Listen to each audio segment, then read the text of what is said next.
أعوذ بالله من الشيطان الرجيم. بسم الله الرحمن الرحيم. ولقد آتينا موسى الكتاب فاختلف فيه ولولا كلمة سبقت من ربك لقضي بينهم وإنهم لفي شك منه مريب. من عمل صالحا فلنفسه ومن أساء فعليها وما ربك بظلام للعبيد. صدق الله العظيم.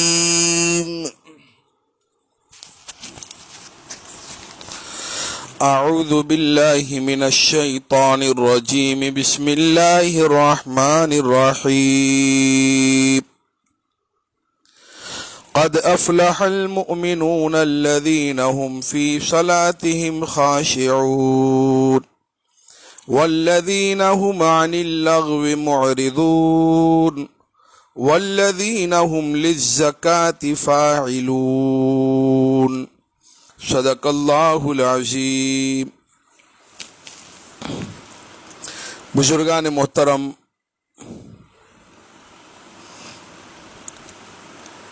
کامیاب ایمان والوں کی صفات کا تذکرہ چل رہا ہے.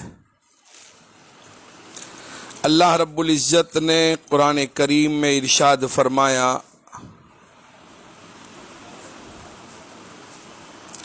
بالتحقیق ان مسلمانوں نے فلاح پائی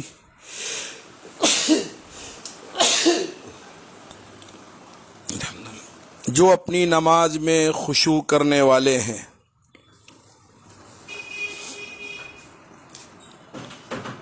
اور جو لغو یعنی فضول باتوں سے اعراض کرنے والے ہیں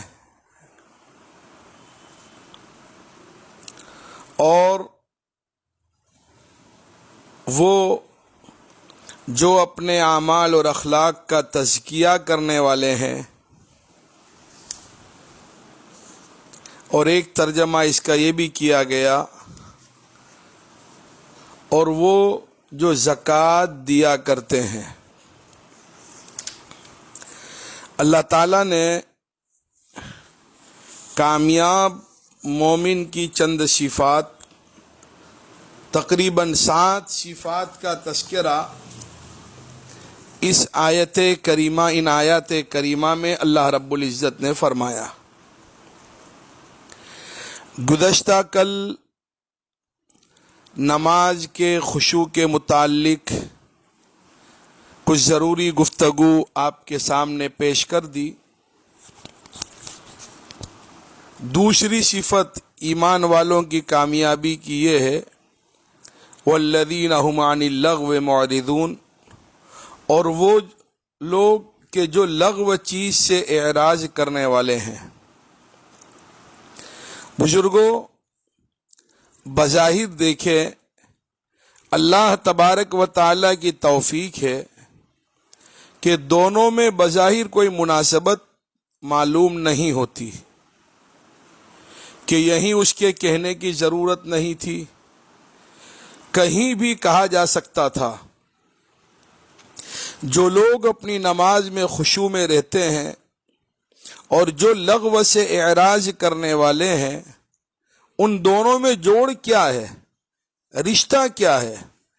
نماز ہے، عبادت ہے، اور چیز تو اور ہے، وہ بازار میں ہوتی ہے، گھر میں ہوتی ہے، وہ متنازع چیزوں میں ہوتی ہے.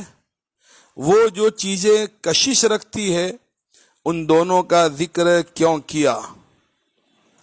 مگر اس میں ایک بڑی دونوں میں مناسبت ہے اور تلازم ہے، وہ یہ کہ جو اتنے بڑے آقا سے ہم کلام ہوتا ہے اور اس میں اس پر کیفیت طاری ہوتی ہے، اس کی شان یہ ہونی چاہیے کہ لغو میں اس کا جی نہ لگے اور لغو سے وہ اعراض کرے۔ جس کو اللہ تعالی نماز میں خشوع نصیب فرمائے، اس کا لغو میں جی کیسے لگ سکتا ہے؟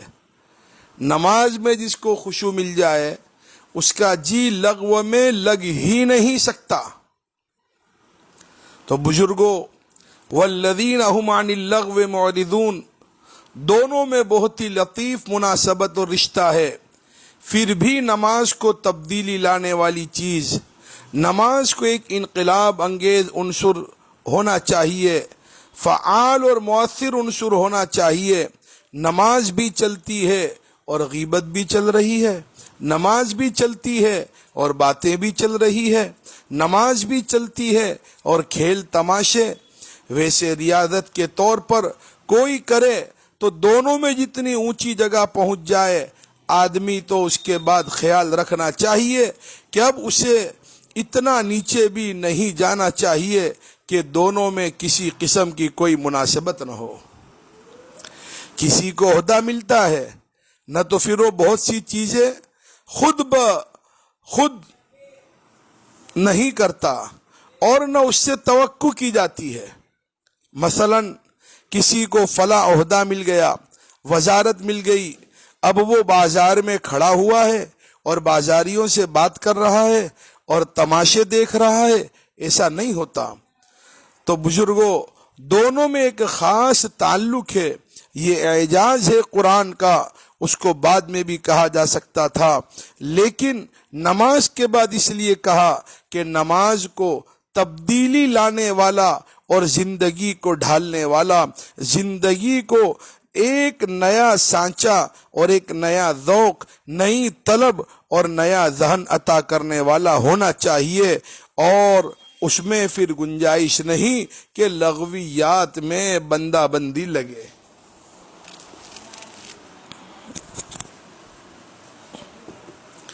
بزرگوں، لغو کے معنی فضول کام یا فضول کلام جس میں کوئی دینی فائدہ نہ ہو۔ لغو کا اعلیٰ درجہ معصیت اور گناہ ہے جس میں فائدہ دینی نہ ہونے کے ساتھ دینی ضرر اور نقصان ہے، اس سے پرہیز واجب ہے۔ اور ادنا درجہ یہ ہے کہ نہ مفید ہو نہ مضر، اس کا ترک کرنا اور چھوڑ دینا کم از کم اولا اور موجب مدح ہے۔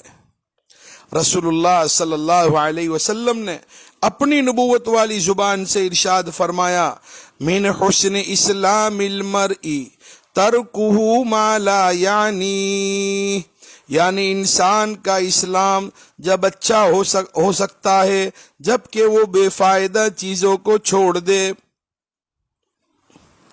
اسی لیے آیت میں اس کو مومن کامل کی خاص صفت قرار دیا ہے۔ اب آج کل اللہ معاف فرمائے بزرگوں، لغویات میں امت کا بہت بڑا طبقہ مصروف ہے، بہت بڑا طبقہ۔ لغو کے لغو ہونے کا احساس نہیں ہے، وہ دلوں سے بالکل ختم ہو گیا۔ لغو کے لغو ہونے کا احساس یہ دلوں سے بالکل ختم ہو گیا، اور خاص طور پر یہ موبائل نے تو پورا بیڑا گرک کر دیا۔ لغویات میں اتنا لگا دیا، بے فائدہ چیزوں میں، بے فائدہ خبروں کی آپلے کرنے میں اور بے فائدہ خبروں کو سننے میں اور پڑھنے میں ہمارے اوقات کو اس نے بالکل ضائع کر دیا ہے۔ گھنٹوں نکل جاتے ہیں اس میں۔ یہ یاد رہے، وقت ایک ایسی چیز ہے کہ وقت کو سونا چاندی کے ذریعے خریدا نہیں جا سکتا۔ وقت سونا چاندی کے ذریعے خریدا نہیں جا سکتا، یہ یاد رہے۔ اور اس میں پھر ابھی خاص طور پر یہ رمضان المبارک کے اوقات ہے، پھر رمضان المبارک کی رات دن کی ہر گھڑی کو ہمیں صالحین کے نقش قدم پر چلتے ہوئے ہمیں اسے وصول کرنا ہے، لغویات سے ہمیں پاک صاف رکھنا ہے۔ آج کل دیکھ اللہ معاف فرمائے لغو اتنا بڑھتا جا رہا ہے، بیکار اور فضول باتیں، بیکار اور فضول کام کہ جس میں نہ دین کا فائدہ نہ دنیا کا فائدہ، وہ اتنے بڑھتے چلے جا رہے ہیں کہ اللہ کی پناہ۔ بے فائدہ کاموں میں بحث کرنا، بے فائدہ اور فضول باتیں زبان سے نکالنا، بزرگوں یہ یاد رہے، ما یلفظ من قول الا لدیہ رقیب عتید، زبان سے جو بھی بات نکلتی ہے وہ اللہ رب العزت کے یہاں وہ بات محفوظ کی جاتی ہے، اس کا ہمیں حساب دینا پڑے گا۔ لہذا ہم لغو باتوں سے بھی اپنے آپ کو بچائے، لغو کاموں سے بھی اپنے آپ کو بچائے، اور اپنے اوقات کی حفاظت ایسے کرے جیسے ہم اپنے مال کی حفاظت کرتے ہیں۔ 1 روپیہ بھی ہم ضائع ہونے نہیں دیتے، ایسے 1 منٹ بھی ہماری ضائع نہیں جانی چاہیے۔ اسی لیے تو حضرت شیخ عبد القادر جیلانی رحمۃ اللہ علیہ کی بات میرے شیخ حضرت مولانا محمد قمر الزمان صاحب الہ آبادی دامت برکاتہم نے ایک مرتبہ ارشاد فرمائی کہ حضرت شیخ عبد القادر جیلانی رحمۃ اللہ علیہ یہ دعا کرتے تھے، اے اللہ میری اس زبان سے نفع والی بات نکال، اور اگر ایسا نہیں ہے تو مجھے خلوت اور تنہائی میں بھیج دے، تاکہ میں کوئی بیکار بات اور بیکار کام ہی نہ کروں۔ بزرگوں آج کل ہمارا حال دیکھے، آج کل ہمارا حال یہ ہے کہ ہماری خلوتیں اور تنہائیاں بھی لغویات سے بھرپور ہو گئی ہے۔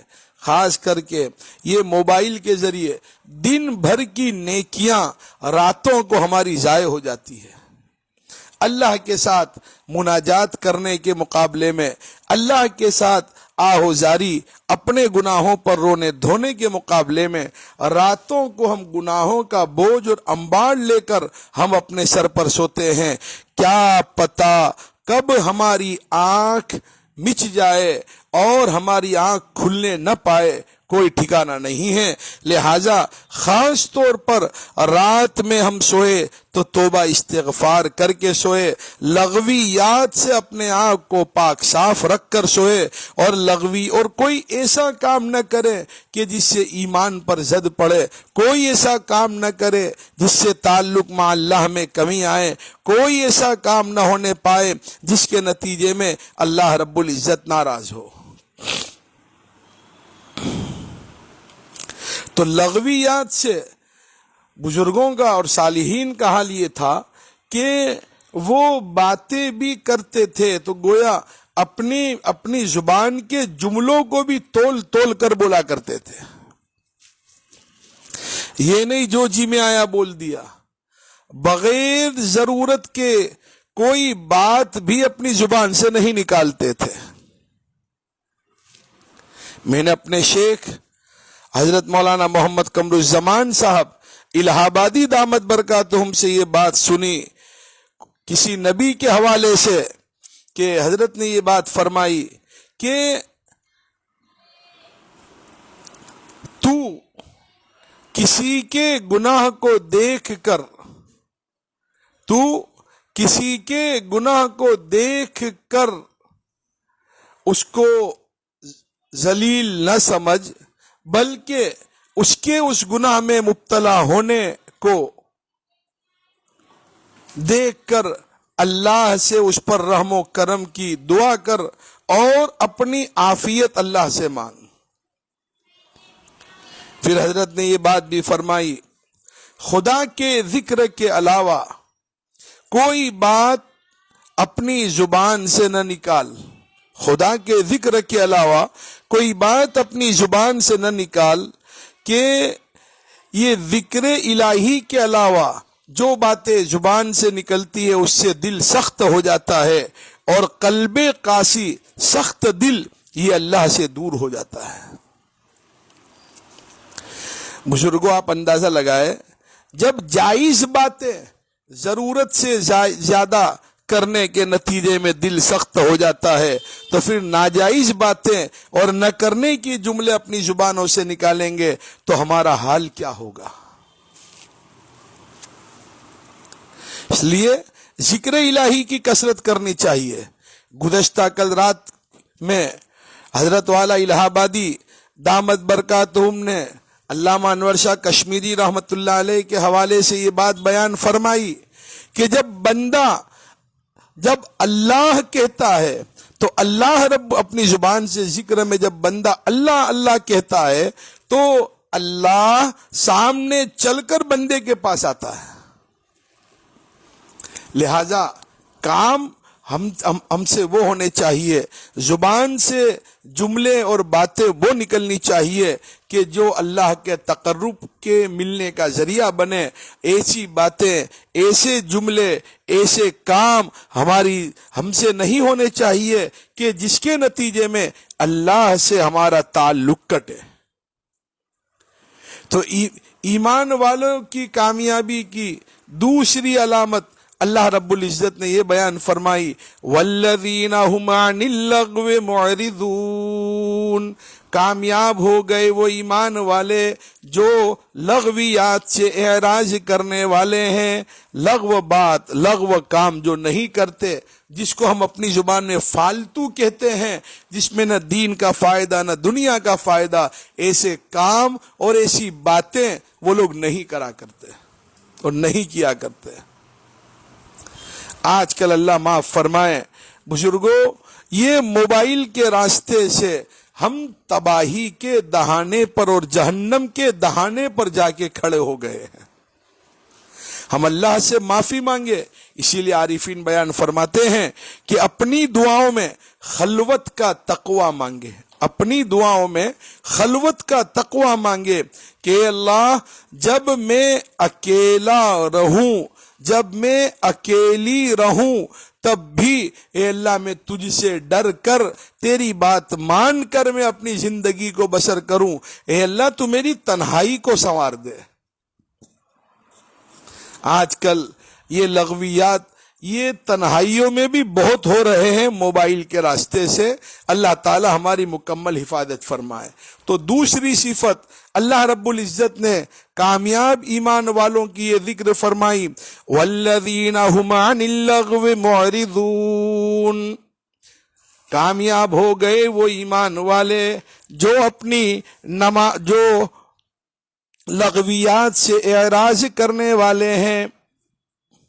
پھر آگے اللہ تعالیٰ نے تیسری صفت یہ ذکر فرمائی، والذین هم للزکاة فاعلون. کامیاب ہو گئے وہ ایمان والے جو زکوٰۃ دیا کرتے ہیں. بزرگوں، مفسرین نے یہاں پر دونوں باتیں ذکر کی ہے، زکوٰۃ اور تزکیہ، دونوں کا تذکرہ کیا ہے. زکوٰۃ کے معنی لغت میں پاک کرنے کے ہیں،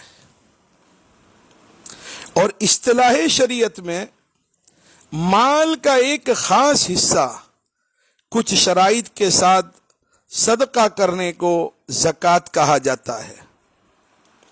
اور قرآن کریم میں یہ عام طور پر یہ لفظ اسی اصطلاحی معنی میں استدلال ہوا ہے. اس آیت میں یہ معنی بھی مراد ہو سکتے ہیں، اور اس پر جو یہ شبہ کیا جاتا ہے کہ یہ آیت مکی ہے، مکہ میں زکوٰۃ فرض نہ ہوئی تھی، ہجرت مدینہ کے بعد زکوٰۃ فرض ہوئی. اس کا جواب ابن کثیر وغیرہ مفسرین کی طرف سے یہ ہے کہ زکوٰۃ کی فرضیت مکہ ہی میں ہو چکی تھی. سورہ مزمل جو بالاتفاق مکی ہے، اس میں بھی اقیم الصلاۃ کے ساتھ آتوا الزکاۃ کا ذکر موجود ہے، مگر سرکاری طور پر اس کے وصول کرنے کا عام انتظام اور نصاب وغیرہ کی تفصیلات مدینہ طیبہ جانے کے بعد جاری ہوئی. جن لوگوں نے زکوٰۃ کو مدنی احکام میں شمار کیا ہے ان کا یہی منشا ہے، اور جن حضرات نے فرضیت زکوٰۃ کو مدینہ منورہ پہنچنے کے بعد کا حکم قرار دیا ہے، انہوں نے اس جگہ زکوٰۃ کا مضمون عام لغوی معنی میں اپنے نفس کو پاک کرنا قرار دیا ہے۔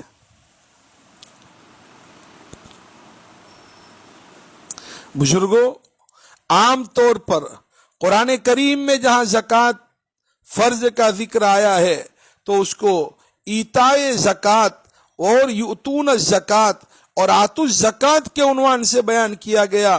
یہاں عنوان بدل کر للزکوٰۃ فاعلون فرمانا، اس کا قرینہ یہ ہے کہ یہاں زکوٰۃ کے وہ اصطلاحی معنی مراد نہیں، اس کے علاوہ فاعلون کا بے تکلف تعلق فعل سے ہوتا ہے، اور زکوٰۃ اصطلاحی فعل نہیں بلکہ ایک حصہ مال ہے۔ اس حصہ مال کے لیے فاعلون کہنا بغیر تاویل کے نہیں ہو سکتا۔ اگر آیت میں زکوٰۃ کے معنی اصطلاحی زکوٰۃ کے لیے جائے تو اس کا فرض ہونا اور مومن کے لیے لازم ہونا کھلا ہوا معاملہ ہے، اور اگر مراد زکوٰۃ سے تزکیہ نفس ہے یعنی اپنے نفس کو رذائل سے پاک کرنا تو وہ بھی فرض ہے، کیونکہ شرک، ریا، تکبر، حسد، بغض، حرص، بخل جن سے نفس کو پاک کرنا تزکیہ کہلاتا ہے، یہ سب چیزیں حرام اور گناہ کبیرہ ہے، نفس کو ان سے پاک کرنا فرض ہے۔ تو بزرگوں، ایک معنی زکوٰۃ کے والذین هم للزکوٰۃ فاعلون، اس میں ایک معنی تو زکوٰۃ دینے کے ہے۔ تو اب اگر اللہ رب العزت نے ہمیں صاحب نصاب بنایا ہے اور ہم صاحب نصاب ہونے کی بنیاد پر اگر زکوٰۃ کا فریضہ ہم پر عائد ہوتا ہے تو پھر ہم زکوٰۃ نکالنے کی عادت ڈالیں۔ یہاں میں ایک بات بتلاتا چلوں کہ چونکہ عورتوں کے پاس نصاب ہوتا ہے، ان کے پاس پیلا وہ پڑا رہتا ہے، تو اب عورتوں کو زکوٰۃ نکالنے کی عادت مردوں کو دلانی چاہیے۔ عام طور پہ ہوتا یہ ہے کہ دیکھیے مرد عورتوں کی طرف سے زکوٰۃ نکال لیتے ہیں، زکوٰۃ ادا تو ہو جائے گی اور ہو جاتی ہے، لیکن عورتوں کے دل میں بھی اللہ کے لیے مال نکالنے کا جذبہ ان کے اندر بھی ہونا چاہیے اور اس کو بھی پیدا کرنا چاہیے۔ لہذا اللہ نے اگر ہمیں صاحب نصاب بنایا ہے تو صاحب نصاب ہونے کی بنیاد پر ہمیں زکوٰۃ کو نکالتے رہنا چاہیے، اور یہ یاد رہے جھکتا تولنا ہے، جتنا جھکتا تولیں گے اتنی اللہ کی مدد آئے گی، جتنا جھکتا تولیں گے۔ آج کل حال اللہ معاف فرمائے زکوٰۃ کے سلسلے میں یہ ہے کہ لوگ ایچ پیچ کرتے ہیں، لوگ زکوٰۃ کے سلسلے میں ایچ پیچ کرتے ہیں اور مسائل عجیب و غریب طریقے سے پوچھتے ہیں۔ حضرت والا تھانوی علیہ الرحمٰن نے عجیب بات لکھی ہے کہ 100 میں 2.5 روپے نکالنا وہ تجھے زیادہ لگتا ہے اور 97.5 جو تیرے پاس پڑے ہیں وہ تجھے کم لگتے ہیں۔ لوگ طرح طرح کی ایچ پیچ کرتے ہیں۔ یہ یاد رہے چند روزہ ہے دنیا خدا کی قسم، جسم کی جان ایک دن نکل جائے گی، سامنے سب کو جانا ہے اللہ کے، کیا وہاں بھی یہی چال چل جائے گی؟ جس مال کی زکوٰۃ نہیں نکالی جاتی وہ مال جہنم کی آگ میں تپایا جائے گا اور اس سے اس مالک کو داغا جائے گا۔ لہذا اگر اللہ نے ہمیں صاحب نصاب بنایا ہے، ایچ پیچ کیے بغیر ہم زکوٰۃ کے نظام کو بھی آگے بڑھائے۔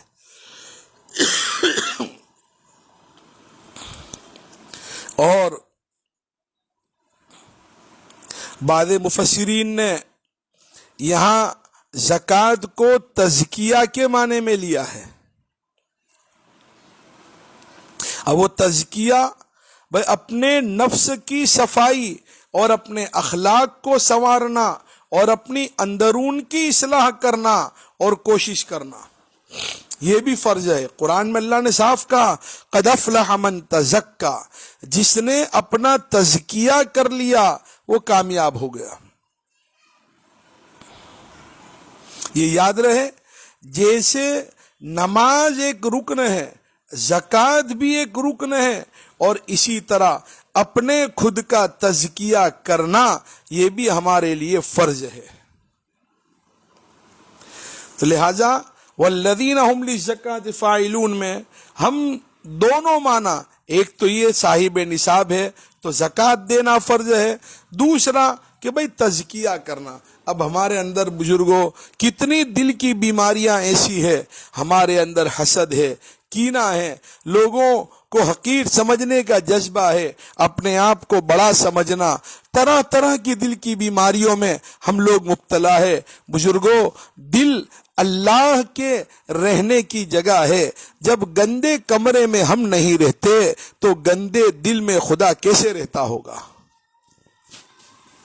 لہذا اپنے دل کا بھی تزکیہ کرے، اس کو رذائل سے بالکل پاک صاف کر کے اب اس میں خصائل پیدا کرے اور اپنے دل کو خدا کے رہنے کے قابل بنائے۔ اسی لیے تو عزیز الحسن مجذوب صاحب رحمت اللہ علیہ نے عجیب شعر کہا، ہر تمنا دل سے رخصت ہو گئی، ہر تمنا دل سے رخصت ہو گئی، اب تو آجا خلوت ہو گئی۔ کہ اللہ اب میرے دل میں کچھ نہیں ہے، تو ہی تو ہے، اے اللہ اب تو آجا۔ تو ہمیں بھی ایسا ہی اپنا تزکیہ کرنا چاہیے، اپنے دل کی صفائی کرنی چاہیے۔ بزرگوں، یہ تو اللہ کا احسان مانو کہ ہمارے دل کی کیفیات اور ہمارے دلوں کے حال اللہ رب العزت بندوں پر ظاہر نہیں کرتے۔ اگر یہ دلوں کے حالات اگر بندوں پر ظاہر ہو جاتے تو ہمارا کیا حال ہوتا؟ تو کامیاب مومن کے لیے تیسری جو بات ہے وہ یہ ہے کہ بھائی وہ زکوٰۃ دیتے ہیں اور اپنا تزکیہ کرتے ہیں۔ انشاءاللہ العزیز بقیہ کامیاب ایمان والوں کی جو صفات اور اوصاف ہے وہ آئندہ کل اللہ رب العزت ہم تمام کو اس کی مرضی کے مطابق جینے مرنے کی توفیق عطا فرمائے۔ انشاءاللہ اسی آئی ڈی پر آج رات میں 10:15 بجے ختم قرآن کی دعا لائیو ہوگی، تو اس میں بھی شرکت کرے، کیونکہ ختم قرآن کے وقت دعائیں قبول کی جاتی ہے۔ اللہ رب العزت ہم تمام پر رحم فرمائے اور ہمیں صالحین کے نقش قدم پر چلنے کی اللہ تعالی ہمیں توفیق عطا فرمائے۔ ایک اعلان یہ ہے کہ آج ہمارے پڑوسی اور ہمارے رشتہ دار بھی ہے حاجی عرفان سوپاری والا، ان کی والدہ حجیانی طاہرہ بی بی اللہ کی ملاقات کو پہنچے۔ اللہ تعالیٰ ان کی مغفرت فرمائے، درجات بلند فرمائے، بغیر حساب کتاب کے جنت کا داخلہ مقدر فرمائے۔ اسی طرح واٹس ایپ پر ایک خبر یہ بھی گردش کر رہی ہے، دارالعلوم کنتھاریہ کے ایک حفظ کے مدرس مولانا یعقوب صاحب وہ بھی اللہ کی ملاقات کو پہنچے۔ اللہ تعالیٰ ان کی بھی مغفرت فرماوے، درجات بلند فرماوے، بغیر حساب کتاب کے جنت کا داخلہ مقدر فرمائے۔ اسی طرح جو گزشتہ کل رات میں جو حادثہ ہوا بھروچ ویلفیئر ہاسپٹل کا، اللہ تعالیٰ تمام کو مقام شہادت عطا فرماوے، اللہ تعالیٰ ان کی مغفرت فرمائے، اور ویلفیئر کے جتنے خدام ہیں اللہ ان کو اور حوصلہ اور ہمت عطا فرماوے، اور اللہ تعالیٰ پست ہمتی سے اور نظر بد سے ان کی مکمل حفاظت فرمائے۔ وما علینا الا البلاغ۔ بسم اللہ الرحمن الرحیم، سبحان اللہ وبحمدہ، سبحان اللہ العظیم۔ اللہم صلی وسلم وبارک علی سیدنا و نبینا مولانا محمد وعلی آل سیدنا و نبینا مولانا محمد وبارک وسلم۔ اللہم صلی علی محمد فی اول دعائنا، اللہم صلی علی محمد فی اوسط دعائنا، اللہم صلی علی محمد فی آخر دعائنا۔ اے اللہ تو رحمان ہے، تو رحیم ہے، مالک الملک ہے، ذو الجلال والاکرام ہے۔